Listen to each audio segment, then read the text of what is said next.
Хулгайч нарын булхааг ухвал далаа гэдэг шиг юм л яг Монгол болж байна л да. Тэгээд хуучин ч бас нэг энэ хууль шүүхийн чинь бас нэг ичих хэмээр сэтгэлтэй альва буруу булхай зүйлийг хийхдээ бас нэг нууцаар имэйлт айцтай хийдэг байсан бэл одоо бүр ил цагаан болжээ гэж.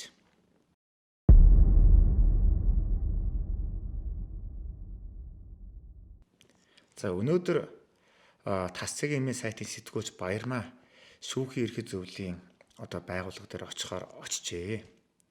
Тэгээд одоо хэв мэдээллийн байгууллагын ажилтнууд чинь ер нь альва байгууллага дээр нэг заавал урьдчилж мэддэхгүйгээр очиод тэгээд тухайн одоо уулзах суун байвал учир шалтгааны хэлээд уулзч болдог штеп. Ингээ очсон чинь нөгөө шүүхийн эрхэл зөвлөлийн одоо нэр бүхий гişүүд нь энэ одоо юм яах гэж энэ байгууллагын босгоор оруулж ирсэн.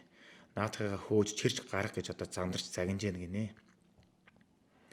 Гэхдээ тэгээд оцсон шалтгаан нь бол тодорхой шүү дээ. Тухайн шүүхийн эрхэл зөвлөлийн тамгын газрын одоо тэр хуулийн элчин даргамж илүү ажлын байрны бэлгийн дарамт үзүүлсэн. За ажилтнуудтайгаа одоо маш аимшигтайгаар одоо ингэж дарамтсааргаад хүчээр өргөдлөнөөс ажлаас нь гаргуулдаг, барьдаг. Тэгээд энэ асуудал нь ингээ өндрөө аваад хүний эрхийн үндэсний комиссар бүр шалгадах хүртлээр тийм төвшөнд очсон байна. Одоо Монгол улсад ёс зүйгээрээ, эрдэм мэдлэгээрээ бүх зүйлээрээ үлгэрлэх ёстой шүүхийн эрхэл зөвлөл нь өөрөө ийм шившиг гутамшиг яага болоод байгаа юм бэ? Энэ асуудал чинь хаанаас ихтэй, тэр буруутай хүмүүстэйг хариуц тооцсон юм уу? Энэ талаар чинь тайлбар тодруулга авъя гэдээ очингууд ингэж хөөж загинж байна гэж байгаа байхгүй юу? Тэгэхээр Монгол улсын энэ шүүхийн эрхэл зөвлөл гэдэг хэдчнээ ажилтан тэгчихвэ. Жилд нэг 10-20 шүүгчид томилохын төлөө бараг 200-300 хүн ажилтдаг гэдэг тийм маш аимшигт анхаар бүтцтэй, маш их хэмжээний одоо хөрөнгө мөнгө зарлагдсан. Тэгсэн мөртлөөрөө ямар ч үр ашиггүй тийм нэг одоо авилга юунд живчихсэн. Ер нь татан буугдахад нэг шаардлагатай тийм нэг новшийн байгууллага Монголд бий болчихжээ. За өмнө нь болохоор энэ Монгол улсын шүүхийн эрхэл зөвлөлчний 5 гишүүнтэй байсан. Тэгээд энэ 5 гишүүн нь одоо Монгол доороо бас нэг 40-50 ажлын албанд бас 40-50 одоо нэг орон тоотой. Тэгээ Монгол улсын хэмжээнд нэг 520-30 шүүгчл байдаг. 505-6 шүүгч байдаг билүү. Тэгээ эдгээр хүмүүсийн одоо ингээд жилд одоо ингээд нэг арайч одоо нэг тийм олноор өгөхгүй байх. Тэгтэл жилдээ 1-2 одоо нас барна. Одоо зарим нь бас ингээд нэг өндөр насны тэтгэвртэй бас нэг 5, 10, 20, 30 ингээд гарна тийм ээ. За мөн зарим нь одоо ингээд өөрийнхөө өсөлтөөр ажил мэргэжлээсээ шалтгаалаад гараад явна. За зарим нь ёс зүй мэргэжлийн сахилах хариуцлага одоо хүлээгээд огцор нь барьна гэд. Ингээд 20-30 орон тоо жил болгон шинээр бий болдог. Энэ орон тоог нөх сонгуулийн ажлыг одоо тэр 5 хүн хийдэг байсан өмнө нь бол. За ингээд хийдэг байх үедээ бол ямар асуудал гарсан бэ гэхээр 5 хүн чинь ингээ хуралдаад шүүгчийн сонгуул шалгаруулалт хийхээр шудраг бус явуулаад байна. Сонгуул шалгаруулалтыг шударгаар яг хараа тусаар хийж чадахгүй байна. Одоо нэг номерын хүнийхээ одоо ингээ захиалга даалгавраар ингээ сонгуул шалгаруулалтаа хууль бусаар хийгээд байна гэдэг асуудал маргаан ингээ олон жил яригдсан учраас энэ шүүхийн тухай хуульд өөрчлөлт оруулж байгаа шүүхийн эрхэл зөвлөлийг чинь шинээр бий болгосон юм а 4 жилийн өмнө. Ингээд энэ шүүхийн эрхэл зөвлөл нь бол хараа тусаар ажиллахын тулд бол 5 биш 10 байвал зохих юм байна.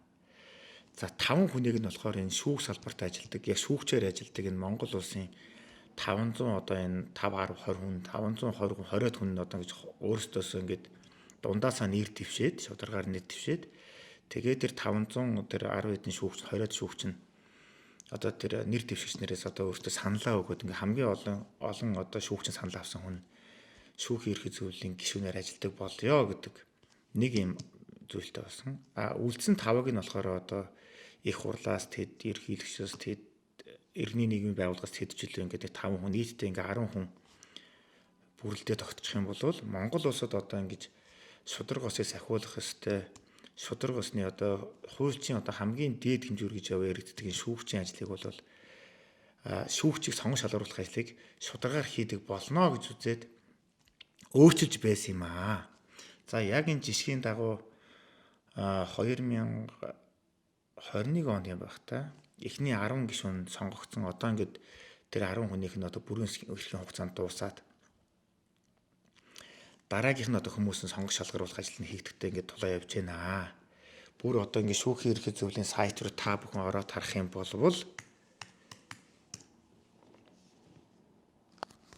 энэ харж байна уу? шүүхийн ерхий зөвлөлийн шүүгч гишүүнд нэр дэвшигчдийн танилцуулгаа гэдэг. За ингээд 15 шүүгч нэрээ дэвшүүлж чуулган зохион байгуулад яаны нэр дэвших хүмүүс нээлттэйгээл одоо ингээд хамгийн дээд шүүхийн шүүгчээр ажилладаг Пунцгийн зол заяа ч гэнэ гошоо хүүгийн даваад орж Эрдэнэ бат Эрдэнэ хишиг энэ бат сайхан гинүү. За энэ Ямсургийн бат сайхан Бат Магнай баярын мөнх даваа Бат зориг мөнх цул үлзий жаргал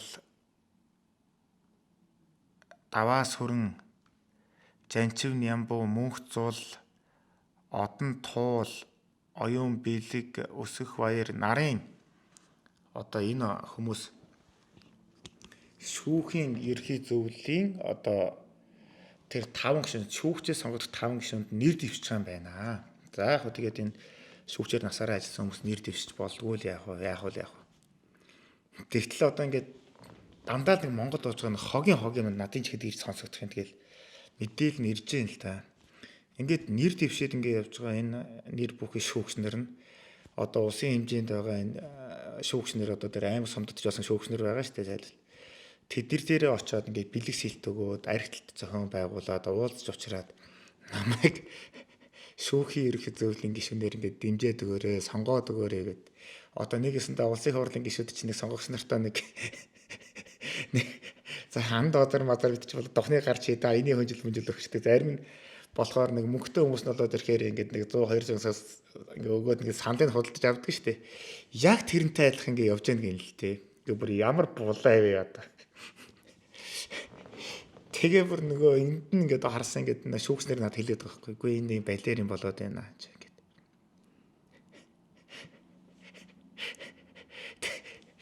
Тэгээд шүүхийн ерхий зөвлөлч одоо жоохон явуугаараа онцгой ямар юм онцгой болоод эднэр одоо энэ шүүхийн ерхий зөвлөлийн гишүүн болох гээд ингэж өвхөлтөнд дайраад байгаа юм бэ гэд би бас амар гайхал. Уул нь найдаж бол өөрөөсөө бас нэг анхан шатны шүүгч бол 5-аас 6 сая 7 саяын жилөө тэгээд улсын дээд шүүхийн шүүгч болох юм бол 13 4 саяын цалинч авдаг гэлөө.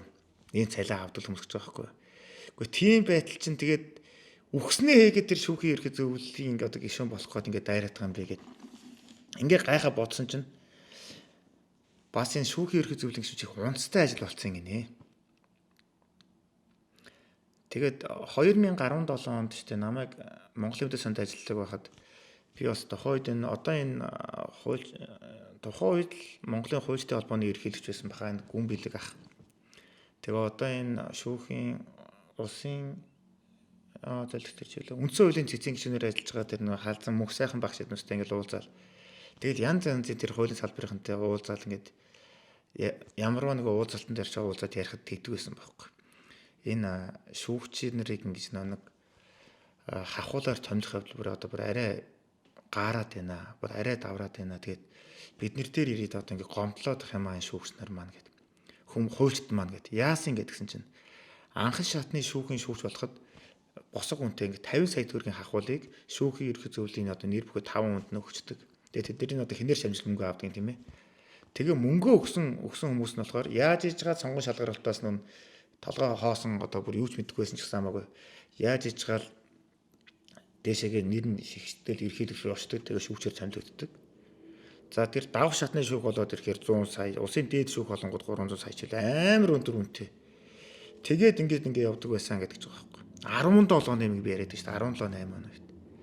Тэгэхээр тэрнээс хойш дараа одоо 10 жилийн дараа болоод ирэхээр магадгүй одоо анхан шатны шүүгчийг сонгон шалгаруулалт дээд нэгээр гаргахын тулд 500 сая улсын дээд шүүхийн шүүгч мөржүүлэх юм бол 1.5 тэрбум болсон юм билүү хэн мэдлээ шүү дээ.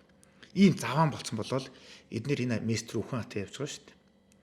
Тэгээд дээрэс нь нэмээд одоо манай энэ Монголын энэ шүүгч нарыг энэ шүүхийн ерхий зөвлөлийн бузар болохын юмнаас чинь нэг дандаа энэ юуны атганд орчлоо гэж ярьдаг шүү дээ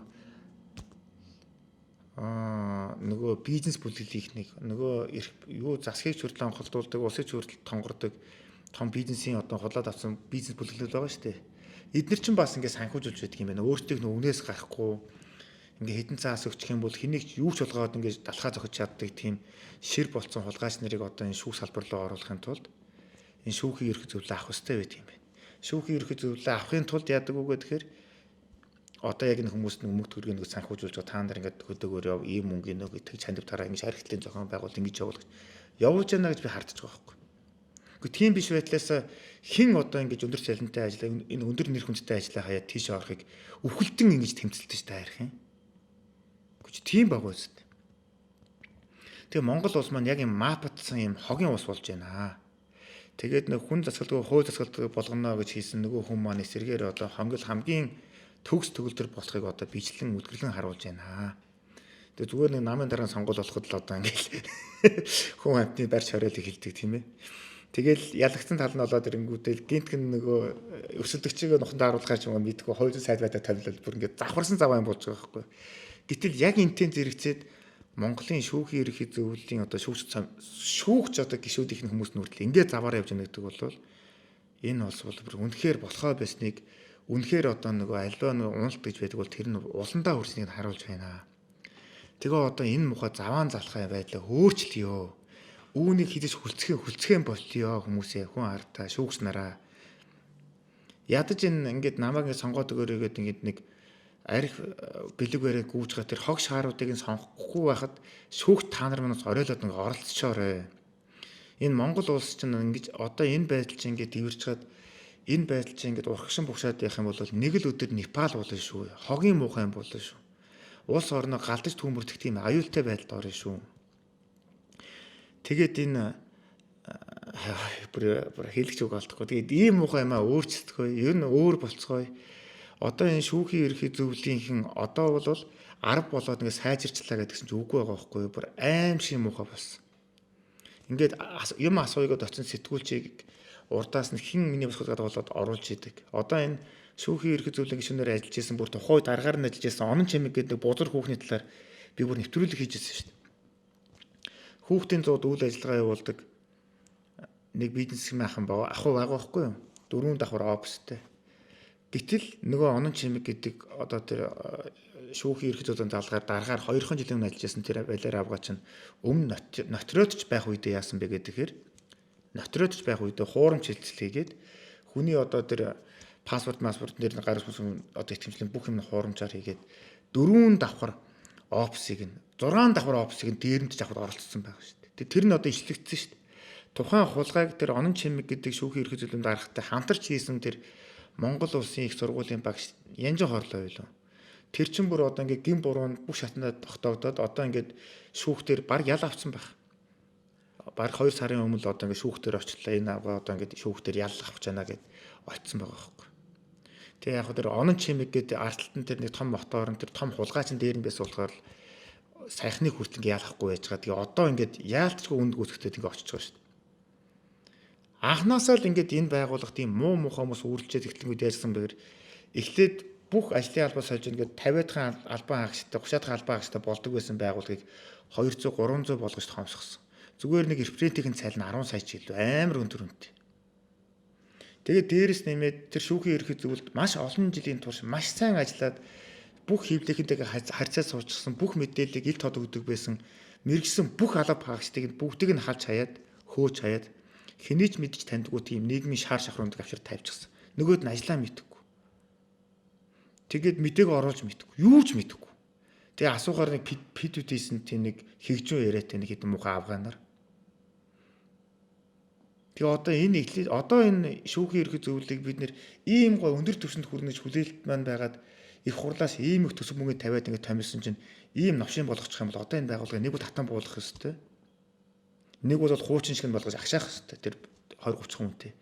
Тэгтээ тэрнгүй ийм том болгоод авилгын ингээд авилгатай тэмцэх ажил нь шудраг байдал сайжрах байгаа юм бол улгаач нарын цалиг нь танаад гэ байхгүй болгосон тийм шүү дээ. Тэгээ Монголд ингээд юмыг хийж ихээр дандаа юм урууданд ороод юм уу дандаа л нэг ёроол руугаа ундаг тийм муухай жишг байгаа тань л да. Тэгээ энэ өөрсдөөсөө билээ. Тэгээ өөрсдөх ёстой дараагийн сонгогдож байгаа гишүүд нь ингээд бэлгэсэлд ярих өгөөд өгөө явж яах гэдэг бол ер нь өөрсдгөөг нь харуулж байна л да. Тэгээд одоо яах ёстой юм бүү мэд.